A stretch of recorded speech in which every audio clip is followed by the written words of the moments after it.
తలుపేసిరా. మీరేంటి ఈయన మా రిపోర్టరా? క్వశ్చన్ సైజ్ చేసుకొని అడుగుతాం. మీ పేరు చెప్పరే మరి, మీరెవరో తెలియాలిగా. ఉన్నాయా విలేకరు అంటే ఎంత హుషారుగా ఉండాలి. మేము మెలకుండా కూర్చుని ఏదో పెట్టుకుని. ఇప్పుడే కొత్తగా ఈ మధ్య నేనే ఇంటర్వ్యూ చేస్తాను. నువ్వే ఇంట్రడ్యూస్ చేస్తున్నావు? నేనే రిపోర్టర్ కమ్ కెమెరామ్యాన్ చేస్తున్నా. సరే హీరో కావాలని చెప్పేసి తన డిగ్రీ ఎగ్జామ్స్ అయిన తర్వాత training.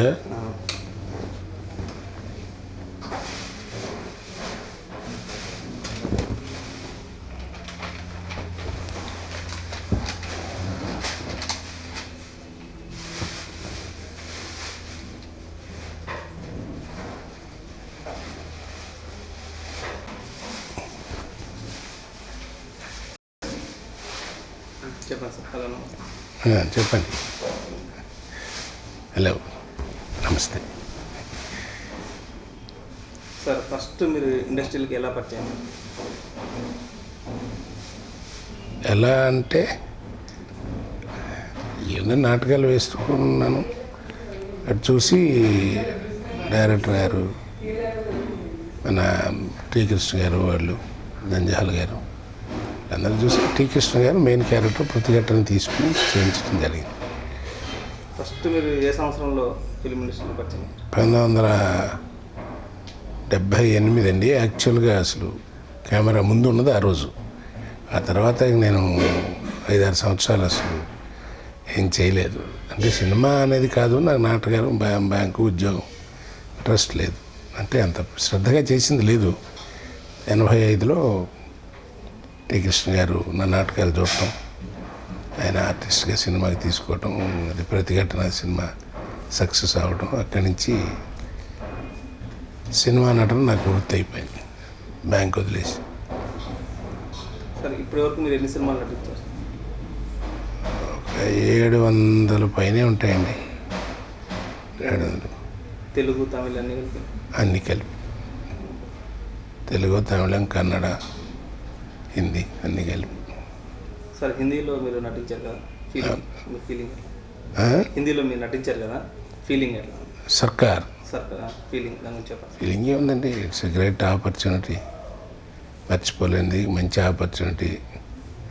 Great actor Amitabh Bachchan గారితో నటించడం అనేటువంటిది ఒక అనుభూతి, మంచి అనుభూతి. ఆ అవకాశం కల్పించినటువంటి రామ్ గోపాల్ వర్మ గారికి ధన్యవాదాలు. రామ్ గోపాల్ వర్మతో ఇంకో సినిమా కూడా తీశారు కదా, ఏది? హిందీలోనా? తెలుగులో సార్. గాయం. చాలా సినిమాలు చేశానండి. గాయం, గోవింద గోవింద, ఇదండి మన మనీ మనీ మనీ. కొద్దిగా రామ్ గోపాల్ వర్మ గురించి ఈ జనరేషన్లో మంచి గ్రేట్ డైరెక్టర్, మంచి టెక్నీషియన్. ఆయన దగ్గర యాక్ట్ చేయడం అనేటువంటిది ఒక మంచి అనుభూతి. అహనా పెళ్ళంట.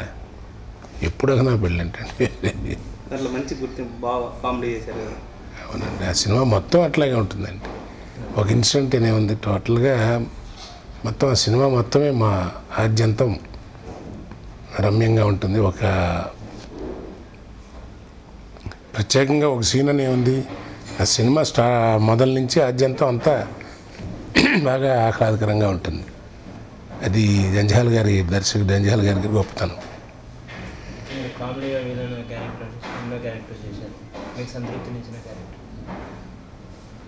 అన్ని వేషాలు వేసింది ప్రతి బాగానే ఉంటుందండి. జనాదరణ పొందినటువంటి క్యారెక్టర్కి కొంచెం ఆనందం ఉంటుంది. అంతేగాని వేషం ఏదో అంత బాగాలేదని మనం తక్కువ చేయం కదా. ఏ వేషమైనా కరెక్ట్గానే మన ప్రొఫెషన్ మనం చేస్తాం. జనాదరణ పొందినటువంటిది క్యారెక్టర్ అంటే ఓహో ఇంకా కొంచెం ఎక్కువ అనుభూతి, ఎక్కువ ఉంటుంది, ఆనందం.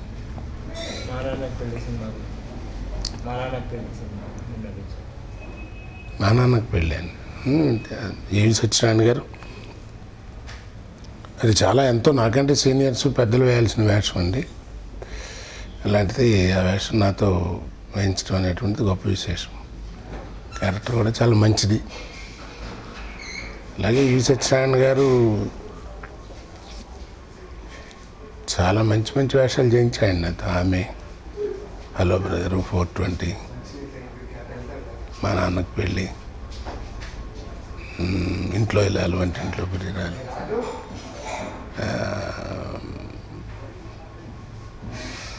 ఆమె, ఏమండి ఆవిడ వచ్చింది, సీతారత్నం గారు అబ్బాయి, చాలా ఆయన చేయించిన వేషాలన్నీ కూడా చాలా మంచి మంచిటువంటి వేషాలు చేయించారండి. అంటే నెంబర్ ఆఫ్ క్యారెక్టర్స్ ఆయన ఎక్కువ చేయించగలిగారు. చేయించడం అంటే ఆయన దగ్గర ఎక్కువ చేయగలిగాను. గణేష్ సినిమాలో పూర్తిగా నెగిటివ్ క్యారెక్టర్ చేశారు. గణేష్ సినిమాలో పూర్తిగా నెగిటివ్ క్యారెక్టర్ చేశారు కదా, ఆ క్యారెక్టర్ వినపట్ల. గణేష్ సినిమాలో బిగ్గరగా అడగండి, నాకు ఎట తెలుస్తుంది. గణేష్ సినిమాలో నెగిటివ్ క్యారెక్టర్ చేశారు. నేను సరిగ్గా మాట్లాడాలి, మైక్ సరిగ్గా పెట్టి అన్నీ అంటారు. నువ్వు మాట్లాడవే, నువ్వు అడిగేది నాకు అర్థం కావాలి కదా. గట్టిగా మాట్లాడండి. గణేష్ సినిమాలో పూర్తిగా నెగిటివ్ క్యారెక్టర్ చేశారు. అవును, ఆ సినిమా గురించి, ఆ క్యారెక్టర్ గురించి మీరే చెప్తున్నారు కదా. గణేష్ చాలా మంచి క్యారెక్టర్ అండి, పవర్ఫుల్ విలను. అంటే అందులో డైలాగే పార్టీ కాకుండా యాక్షన్ పార్ట్ కూడా మిళితమైనటువంటిది. క్యారెక్టర్ సీరియస్గా ఉంటుంది, కానీ ప్రతి డైలాగ్కి ఆడియన్స్ ఎంజాయ్ చేస్తారు బాగా. తర్వాత తిరుపతి స్వామి గారు డైరెక్టరు చాలా మంచి డైరెక్టర్ అండి. బ్యాడ్ లక్, ఆయన పాపం వెళ్ళిపోవటం అనేటువంటిది చాలా బాధాజనకమైనటువంటి విషయం, బాధాకరమైన విషయం. బాబుమోహన్ బ్రహ్మానందం గారితో సినిమాలో చాలా ఫ్రెండ్లీగా ఉంటుంది, పర్సనల్గా కూడా అలాగే ఉంటుంది. బాబుమోహన్ బ్రహ్మానందం గారితో కూడా చాలా ఫ్రెండ్లీగా ఉంటారు సినిమాలో. నేను వాళ్ళిద్దరితోనే కాదండి, అందరితోనూ ఫ్రెండ్లీగానే ఉంటాను.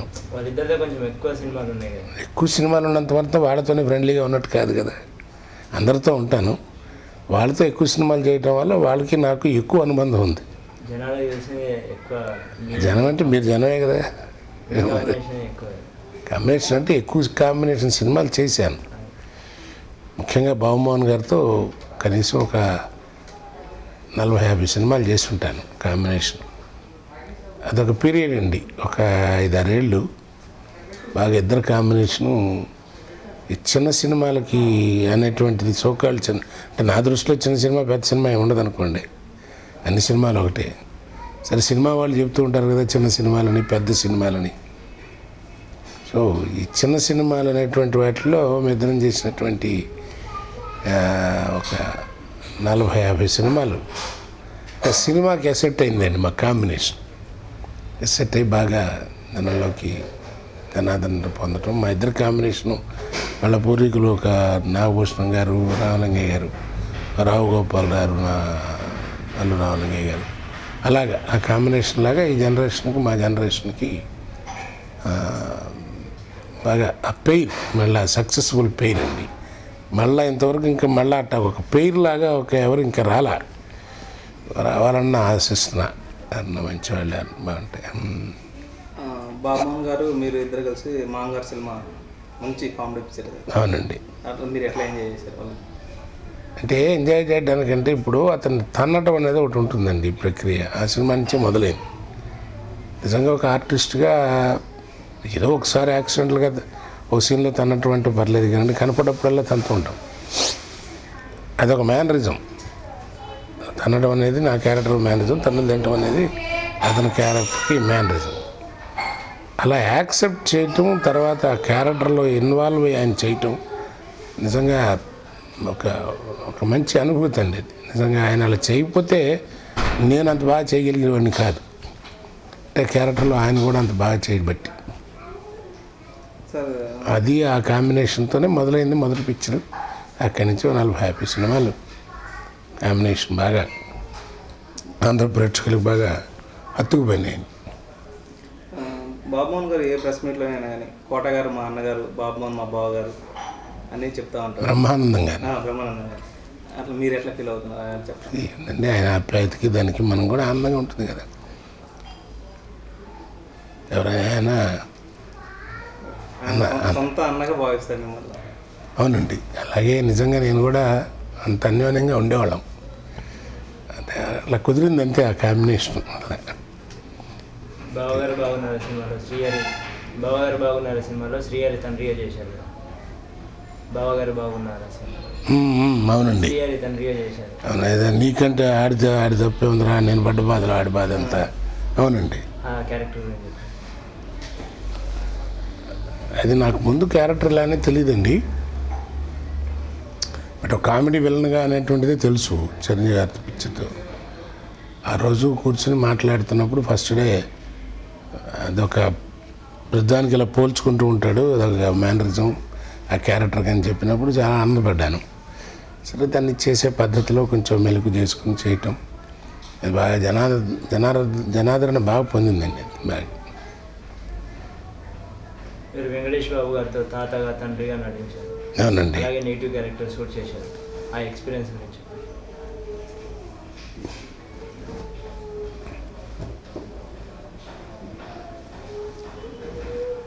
ఇదేనండి, ఇప్పుడు ఒక వెంకటేష్ లాంటి ఒక ఆర్టిస్టు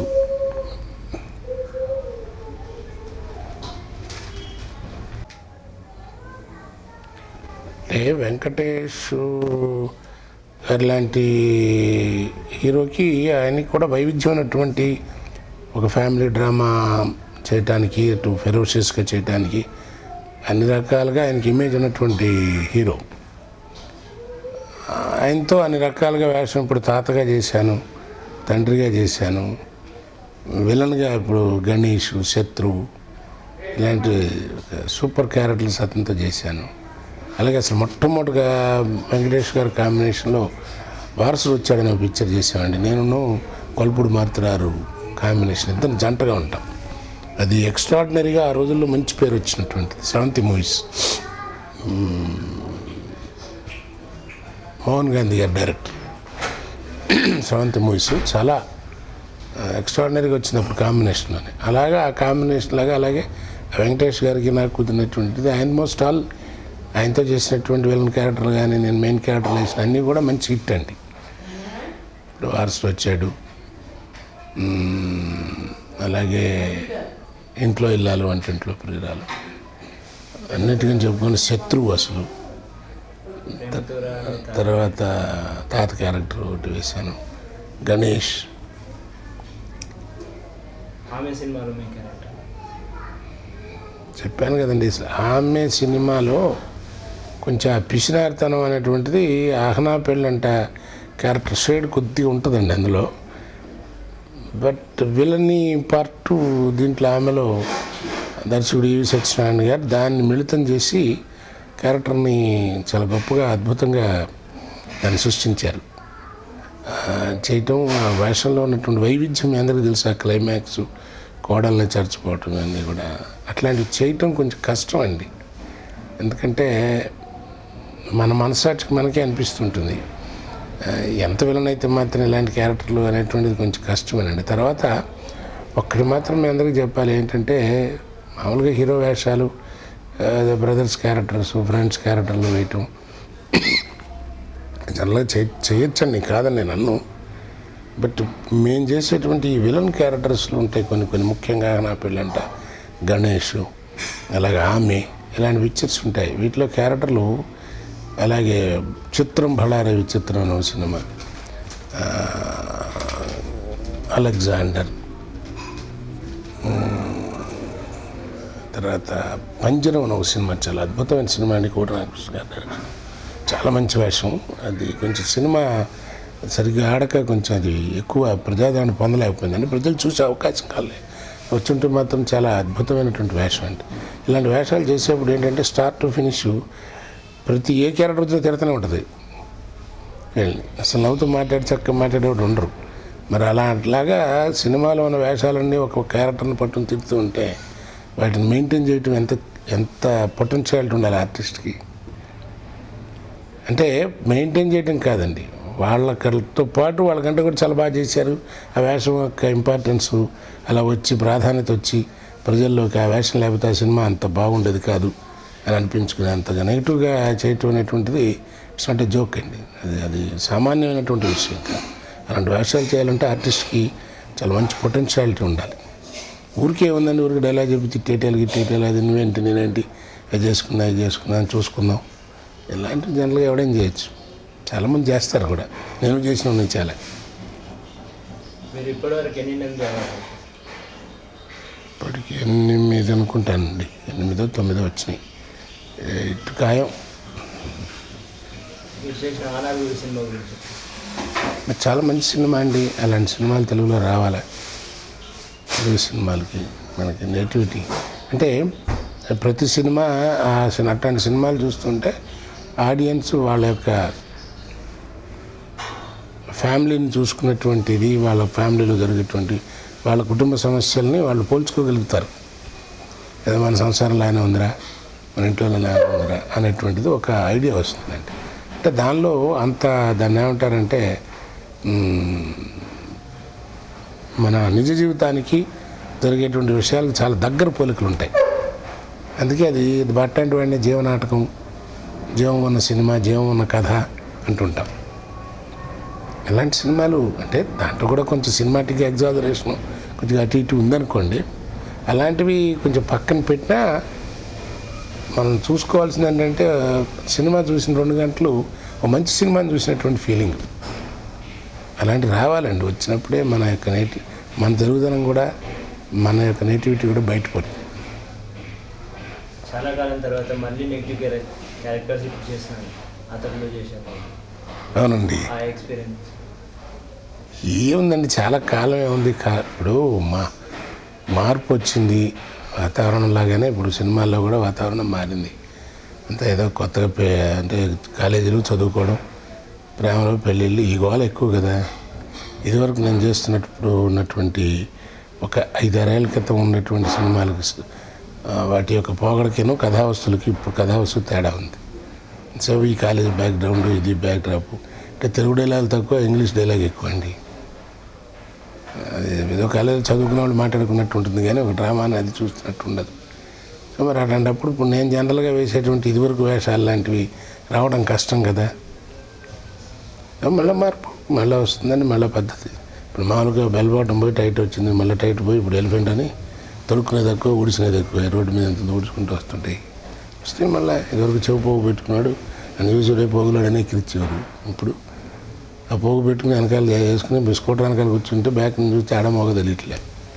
అలాంటి రోజులు వస్తాయి, అన్నీ వస్తాయి మళ్ళీ వరుస. మీరు ఇప్పటివరకు చేయనటువంటి డ్రీమ్ రోల్స్ ఏమైనా? అవి ఆ ప్రశ్నకి సమాధానం ఉండదండి. ఎందుకంటే ఈ కాలగమనంలో అదొక పౌరాణిక సబ్జెక్టు గురించి అయితే చెప్పగలుగుతాను. ఒక చారిత్రాత్మకమైనటువంటి ఒక సబ్జెక్టు గురించి అయితే ఏమంటే ఫలానా వేషం మీరు ఇప్పుడు వేయలేదు. ఇప్పుడు రామదాసు ఒక చారిత్రకమైనటువంటి ఒక కథా వస్తువు. అలాంటి సినిమాల్లో అవకాశం రాలేదనేటువంటిది ఫీల్ అవుతాం. అలాగే అన్నమయ్య, లేకపోతే ఇంకోటి చారిత్రాత్మకం, లేకపోతే ఇంకొక పౌరాణిక సినిమాలు. వాటిల్లో అయితే ఏమంటే ఈ పౌరాణిక సినిమాలు మీరు పౌరాణిక నటులు కదా, ఇన్ని కథల్లో మీరు వేయలేని వేషం ఏమైనా ఉందా, మీరు వేయాలనుకుందని అడిగితే పర్లేదు. ఈ సాంఘికానికి వచ్చేటప్పటికి దానికి ఒక కొలతబద్ధం ఉండదండి. ఎందుకంటే కాల ప్రవాహంలో రకరకాల మార్పులు వస్తుంటాయి. ఇప్పుడు పౌరాణికం ఉందనుకోండి, దానికి కొంత అంటే వాటికి కొన్ని నిర్దిష్టమైనటువంటి కొన్ని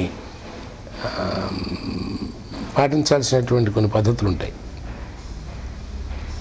ఇది సోషల్కి వచ్చేప్పటికి ఏమవుతుందంటే, ఇప్పుడు కాలేజీ లెక్చరర్ అనుకోండి, ఒక్కొక్క సినిమాలో ఒక్కొక్క రకమైనటువంటి క్రియేషన్ ఉంటుంది. ఇప్పుడు అదే దుర్యోధనుని రకరకాలుగా చూపించలేంగా, కృష్ణుని రకరకాలుగా చూపించలేం, రాముని చూపించలేం. కాబట్టి ఈ కాలగమనంలో మార్పులు వస్తున్న కొద్దీ ఈ సాంఘిక సినిమాల్లో ఇది ఇలా బలం చేయలేకపోయామేం లేదు. నడుస్తున్న కొద్దీ, చరిత్ర నడుస్తున్న కొద్దీ గమ్మత్ క్యారెక్టర్లు వస్తుంటాయి. ఇప్పుడు మన టీవీలో ఎన్నో ఇన్సిడెంట్లు చూస్తున్నాం, ఎన్ని రకాలైనటువంటి మనకు ఆశ్చర్యపోయే ఇన్సిడెంట్లు చూస్తున్నాం, మెచ్చుకునేవి చూస్తున్నాం. గమ్మత్ మనకంటే రకరకాల మార్పులు వస్తున్నటువంటి ఉన్నాయి. కాబట్టి బిగిలేందంటూ సోషల్లో చెప్పలేమండి. మీరు చాలా సినిమాల్లో నటించిన అనుభవం ఉంది, డైరెక్షన్ ఏమైనా? నాకు లేదండి. నాకు అసలు అంటే డైరెక్షన్ చేయటం అంటే దర్శకత్వం వహించడం అదేం తేలికైనటువంటి విషయం కాదండి. అది చాలా దానికి అంటే ఒక నటనే కాదు, సాంకేతికంగా కూడా చాలా పరిజ్ఞానం ఉండాలి, సాంకేతిక పరిజ్ఞానం కూడా ఉండాలి. అంటే సంగీతం మీద ఉండాలి, ఎడిటింగ్ మీద ఉండాలి, డైలాగ్ రచన మీద ఉండాలి, స్క్రీన్ ప్లే మీద ఉండాలి, అన్నింటి ఉండాలండి. అన్ని శాఖల్లోనూ ఉండాలి. అంటే జ్ఞానం ఉండాలి. అది గట్టిగా అంటే చెయ్యాలి అనేటువంటి నిర్ణయించుకున్నప్పుడు కొన్నాళ్ళ పాటు నటించడం మానేసి అవి నేర్చుకుని వాటన్నిటిని కొంచెం పెట్టుకుని నా ఎక్స్పీరియన్స్ని జోడించి చేసుకోవాల్సి వస్తుంది. ప్రస్తుతానికైతే అట్లాంటిది ఏం లేదు. లేదండి, లేదు, ఇంకా ఉండదు కూడా. మిమ్మల్ని ఇన్స్పిరేషన్గా పెట్టుకొని కొత్తగా సినిమా ఫీల్డ్లోకి రావాలనుకున్నారు కొత్త నటులకు మీరేం చెప్పదలుచు?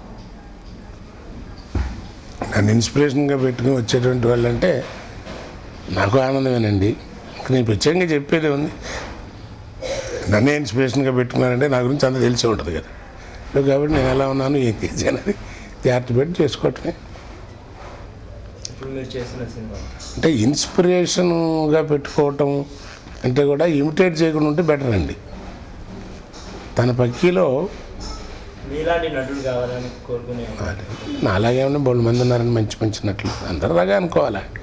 ఒక నాలాగే అంటే మన టైప్ ఆఫ్ నా టైప్ నటుడు వెంకటేష్ అంటే అదేనండి. వాళ్ళ టైప్ లాగా నటుడు అవ్వాలనుకున్న వాడికి వాడు స్ఫూర్తి అవుతుంది. హీరో అవ్వాలనుకున్న వాళ్ళకి వాళ్ళకి. మీరు ఇప్పుడు చేస్తున్న సినిమా పేర్లు నాకు పెద్ద జ్ఞాపకం లేవు కానండి. ఒక నా 5-6 సినిమాలు తెలుగు చేస్తున్నాను, తమిళంలో 2 చేస్తున్నాను, హిందీ 1 చేస్తున్నాను, కన్నడ 1 ఒప్పుకున్నాను. నేను ఒక 7 సినిమాలు, ఒక బంచి. అంతకంటే ఒక్కసారిగా చేయలేంగా. చివరిగా ఇండియా దీన్ని ఏమంటారు? India Glitz. India Glitz. GLITZ. గ్లిడ్జా.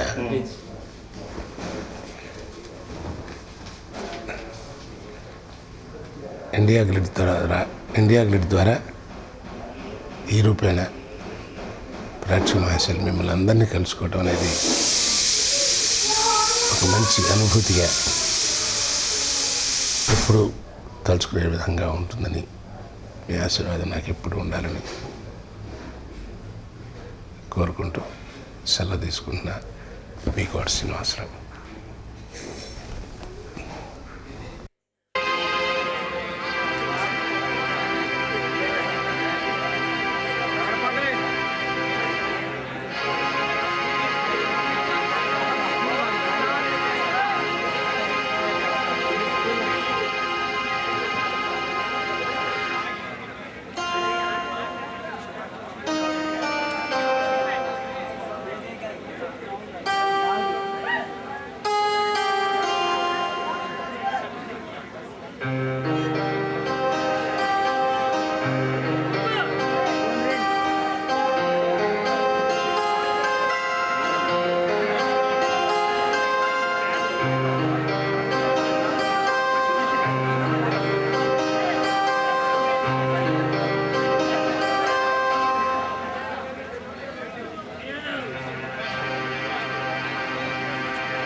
Hey!